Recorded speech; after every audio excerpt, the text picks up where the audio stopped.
बिस्मिल्लाहिर्रहमानिर्रहीम, अस्सलाम वालेकुम। मैं हूं शबाना इकबाल मुगल और आप देख रहे हैं अपना चैनल हजारेवाल चैनल। आज जो प्रोग्राम मैं आपके सामने पेश करने जा रही हूं वो है बच्चे कुदरत का अनमोल तोहफा।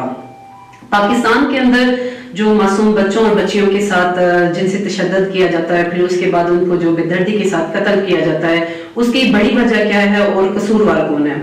सबसे पहले अगर मैं वालिदैन की बात करती हूँ तो वालिदैन जो है जब अपने बच्चों की तरफ से गफलत और लापरवाही करते हैं, अपने रिश्तेदारों पे, पड़ोसियों पे और अपने अजीजों कारब पे जब अंधा एतमाद और भरोसा करते हैं तो इस तरह के वाकयात जो है वो आए दिन होते रहते हैं। इसके अलावा तालीम की कमी और बिलखुसूस जो इस्लामी तालीम की कमी की वजह से भी इस तरह के वाकयात जो वो रोज बरोज होते हैं। कानून का सख्त ना होना और कानून का ऐसे मुजरिम को कैफरे किरदार तक पहुंचाने में अपना बेहतर किरदार अदा न करना। जब इस तरह का कोई मुजरिम जब बच्चों के साथ जिनसी तशद्दुद करता है, उसके बाद उसको जब कत्ल कर दिया जाता है तो ऐसे मुजरिम को जो है वो कानून सख्त सजा नहीं देता। इस्लामी कानून के मुताबिक अगर उसको सख्त सजा दी जाए, इबरतनाक सजा दी जाए, तो मेरा नहीं ख्याल कि इस तरह के जो वाकयात हैं वो जन्म लेंगे। वालिदैन से मेरी इस प्रोग्राम की तवज्जो से बस इतनी गुजारिश है कि खुदारा आप अपने बच्चों की तालीम और तरबियत पे जिस तरह तवज्जो देते हैं, इसी तरह आप बच्चों की उठने बैठने पे उन बच्चों का जो है वो किसके साथ ज्यादा उठते बैठते हैं, वो बाहर अकेले नहीं उनको भेजे, किस तरह की उनकी गैदरिंग होती है, आप अपने बच्चों के साथ दोस्ताना रवैया रखें ताकि खुदा ना खास्ता इस तरह का कोई मसला होता है वो बच्चे आपसे शेयर कर सके। आप बच्चों से ये कहें कि आपके बॉडी के ऐसे हिस्से जो आप दूसरों से छुपा के रखते हैं, अगर वहां पे कोई ऐसा शख्स आपके बॉडी के उन हिस्सों को टच करता है या छूने की कोशिश करता है तो वो आके वालिदैन को बताएं, अपने बड़े बहन भाइयों को बताएं ताकि नेक्स्ट टाइम इस तरह का जो वो कोई भी वाकया ना हो सके।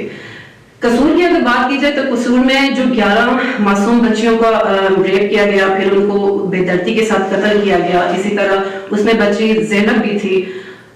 उसके कातिल को जब पकड़ा गया तो उसका कातिल जो है वो उनका अपना पड़ोसी था। अगर उस शख्स को गवर्नमेंट या इदारे जो है वो सख्त सजा देते और इस्लामी कानून के मुताबिक उसको सजा दी जाती तो केपी के में मिनाइल और फरियाल जैसी बच्चियों का दोबारा रेप ना होता और उनको कत्ल ना किया जाता।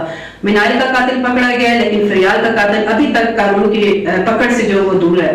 मैं इस प्रोग्राम की तवज्जो से हुकूमत पाकिस्तान से और लॉ इन्फोर्समेंट एजेंसियों से मैं पुरजोर अपील करती हूँ कि खुदारा फरियाल के कातिल को पकड़े और उसको कैफरे किरदार तक पहुंचाए और ज्यादा से ज्यादा सख्त सजा उसको दे ताकि इस तरह के वाकयात जो है वो दोबारा जन्म न ले सके।